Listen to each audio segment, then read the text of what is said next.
ఉత్తరాంధ్ర తలరాతను మార్చే Alluri Sitaramaraju Bhogapuram international airport ప్రారంభానికి సిద్ధమైంది. ప్రధాని మోదీ చేతుల మీదుగా ఆగస్టు 1వ తేదీన లాంఛనంగా దీన్ని ప్రారంభించనున్నారు. ప్రారంభోత్సవ కార్యక్రమానికి ప్రభుత్వం సైతం పెద్ద ఎత్తున ప్లాన్ చేస్తోంది. అటు ఏపీలోనే తొలిసారి ఎంఆర్ఓ ఫ్లైట్ మెయింటెనెన్స్ ఫెసిలిటీ కూడా ఇక్కడ ఏర్పాటు కాబోతోంది. ఉత్తరాంధ్రకు మణిహారంగా రెడీ అవుతోన్న అల్లూరి సీతారామరాజు భోగాపురం ఇంటర్నేషనల్ ఎయిర్పోర్ట్ పై 10 TV special ground report.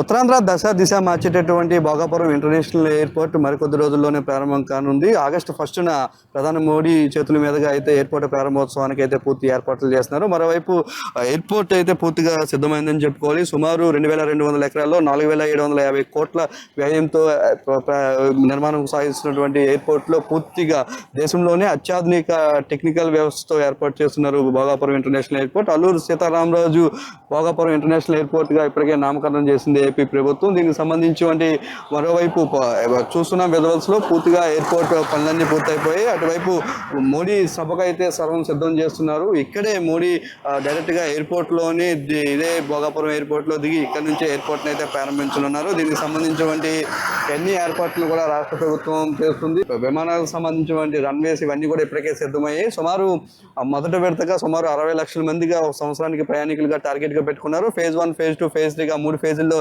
Airport నిర్మాణ పనులు అయితే కొనసాగించాలని చెప్పేసి ఇప్పటికే జిఎంఆర్ సంస్థ నిర్ణయించింది. దీనిలో భాగంగా ఓవరాల్గా టార్గెట్ సుమారు 4 కోట్ల మంది ప్రయాణికులనే టార్గెట్గా అయితే ఫేజ్ ఎక్స్టెన్షన్ అయితే చేయనున్నారు. దీనికి సంబంధించినటువంటి ఆ ఎయిర్పోర్ట్లు అయితే ఒకదాని తర్వాత ఒకటి కొనసాగుతూ ఉన్నాయి. పక్కనే ఒక స్టార్ హోటల్స్ను కూడా నిర్మిస్తున్నారు. ప్రయాణికులు బయట ఇంటర్నేషనల్ ప్రయాణికులు కానీ వచ్చే వారికి ఎలాంటి ఇబ్బంది కలగకుండా పూర్తి ఏర్పాటు చేస్తున్నారు. మరియు ఒకవైపు వైజాగ్ నుంచి కనెక్టివిటీ కోసం అయితే అనేక కొత్త రోడ్స్ను కూడా నిర్మిస్తున్నారు. దాంతోపాటు 20 అత్యాధునిక బస్సెస్ను కూడా అటు వైజాగ్ నుంచి కూడా ఇక్కడ ఎయిర్పోర్ట్కి వచ్చే విధంగా అయితే ఏర్పాట్లు చేస్తున్నారు. ఏదైతే మోడీ ప్రారంభించిన తర్వాత కొన్ని రోజుల తర్వాత టెక్నికల్ వ్యవస్థలన్నీ కూడా పూర్తిగా అప్డేట్ అయిన తర్వాత దాని యొక్క నిర్మాణం పూర్తయిన వెంటనే ఈ యొక్క మిగిలిన కార్గో విమానాలతో పాటు ఇటు జనరల్ డొమెస్టిక్ ఎయిర్పోర్ట్స్ ఇంటర్నేషనల్ సంబంధించిన ఎయిర్లైన్స్ కూడా అనుమతించేందుకు అయితే అటు నిర్మాణ సంస్థ జిఎంఆర్ ఏర్పాట్లు చేస్తుంది. మొత్తానికి ఎయిర్పోర్ట్ పూర్తిగా సిద్ధమైందని చెప్పుకోవాలి. అటువైపు ఏదైతే రన్వే పనులు కానీ ఇటు టెర్మినల్ పనులు కానీ అత్యాధునిక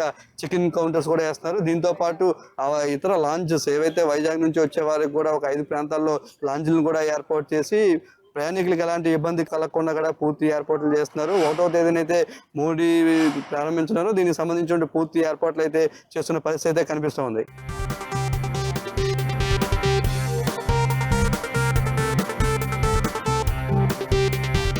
భోగాపురం ఇంటర్నేషనల్ ఎయిర్పోర్టు ప్రారంభోత్సవానికి సర్వం సిద్ధమైంది. ఇప్పటికే ఏర్పాట్లన్నీ కూడా పూర్తి చేశారు అధికారులు. పెద్ద ఎత్తున భోగాపురంలో ప్రధాని మోడీ బహిరంగ సభ కోసం అయితే ఏర్పాట్లు చేశారు. ప్రస్తుతం ఏర్పాట్లన్నీ కూడా మంత్రి కొండపల్లి శ్రీనివాస్ పర్యవేక్షిస్తారు. సార్, ఎలా జరగబోతున్నాయి ఏర్పాట్లు, ఎలా చేస్తున్నారు? అతి వైభవంగా ఈవెంట్ చేయాలన్నది గౌరవ ముఖ్యమంత్రి గారి ఆలోచన. ఎందుకంటే Bhogapuram international airport Alluri Sitaramaraju international airport అనే నామకరణం చేసి ఈ ఎయిర్పోర్టు ప్రపంచం అంతా కూడా నలువైపులా కూడా ఈ ఎయిర్పోర్టు ఇక్కడ ఓపెన్ అయిందనే విషయాన్ని 10 మంది చెప్పుకునే దశగా చేయాలంటే గౌరవ ప్రధానమంత్రి గారు ఖచ్చితంగా వస్తే బాగుంటుందన్న ఒక ఆలోచనతో గౌరవ ముఖ్యమంత్రి గారు ప్రత్యేకంగా ఆయన్ని స్వయంగా వెళ్ళి ఈ ఎయిర్పోర్ట్ ఇనాగ్రల్ ఈవెంట్కి పిలిపివ్వడం జరిగింది.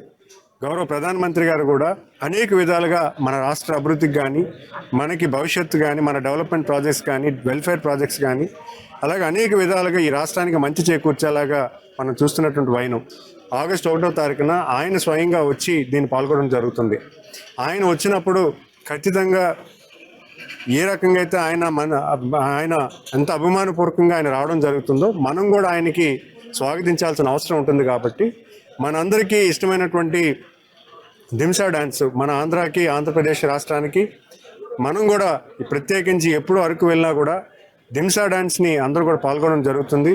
ఈ డ్యాన్స్ని ప్రపంచంలో అందరికీ కూడా తెలిసే దశగా ఒక గిన్నిస్ రికార్డ్ వచ్చేలాగా సుమారు 13,000 బాలికలతో ఆయన్ని స్వాగతించడానికి ఒక దింసా డ్యాన్స్ ప్రదర్శన చేస్తూ 6 జిల్లాల్లో ఉన్నటువంటి ప్రజానికం అందరూ కూడా ఎవరైతే ఈ ఈవెంట్ తిలకిస్తామని అనుకుంటున్నారో సుమారు 6,000 బస్సులను ఏర్పాటు చేసి వాళ్ళు ఇక్కడ రావడానికి ఈ ఈవెంట్ ఇనాగ్రల్ ఈవెంట్ని తిలకించడానికి మళ్ళీ వాళ్ళు సౌకర్యంగా అన్ని ఏర్పాట్లు చేసేదాకా కార్యరూపం చేయడం జరిగింది.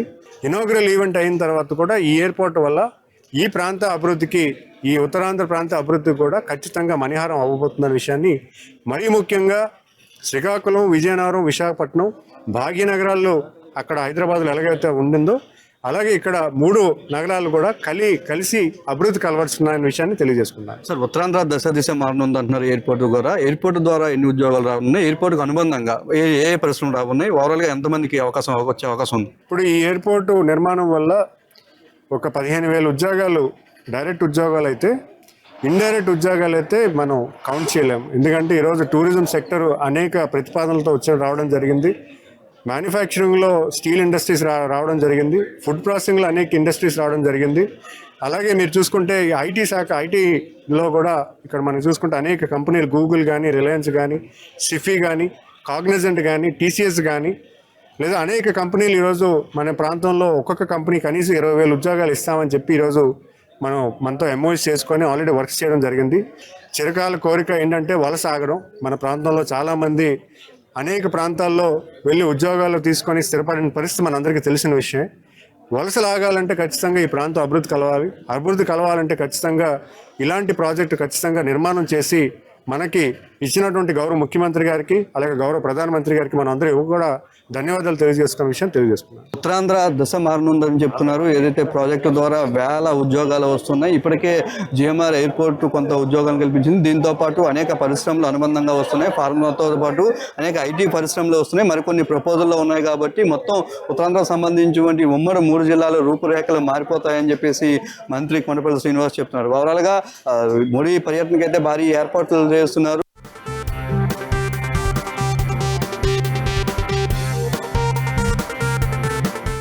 ఏవైతే ఉమ్మడి జిల్లాలు 3 జిల్లాలు ఉన్నాయో 3 జిల్లాల నుంచి 36 నియోజకవర్గాల నుంచి వచ్చేటటువంటి సుమారు 3 లక్షల మందికి ఇక్కడ వరకు ప్రజలు వస్తారని భావిస్తున్నారు. దానికి సరిపడా ఏర్పాట్లు అయితే చేస్తున్నారు. దీనికి సంబంధించి అది చూస్తున్నాం, పూర్తిగా ఎయిర్ కండిషన్ భారీ ఎక్విప్మెంట్స్ కూడా తీసుకువచ్చారు. ప్రజలంతా కూడా ఇబ్బంది పడకుండా సుమారు 3 లక్షల మందిని ఇక్కడ జన సమీకరణ చేయాలని చూస్తున్నారు. మొత్తం ఏవైతే శ్రీకాకుళం కానీ, విజయనగరం కానీ, విశాఖపట్నంతో పాటు అటు మన్యం జిల్లా, అల్లూరు సీతారామరాజు జిల్లా వంటి నుంచి కూడా పెద్ద ఎత్తున ప్రజలను ఇక్కడ తీసుకువచ్చి భాగస్వామ్యం చేయాలని చెప్పేసి అయితే రాష్ట్ర ప్రభుత్వం భావిస్తుంది. మోడీ బహిరంగ సభ కోసం అయితే 36 నియోజకవర్గాల నుంచి సుమారు 5,000 బస్సులను అయితే ఏర్పాటు చేస్తున్నారు. భారీ ఎత్తున సమీకరణ చేసి పెద్ద సక్సెస్ చేయాలని చెప్పేసి అయితే దానికి భారీ ఏర్పాట్లు అయితే చేస్తున్న పరిస్థితి అయితే ప్రస్తుతం మనకి భోగాపురంలో కనిపిస్తుంది. సూర్యతో బాలు, 10 టీవీ, విజయనగరం జిల్లా.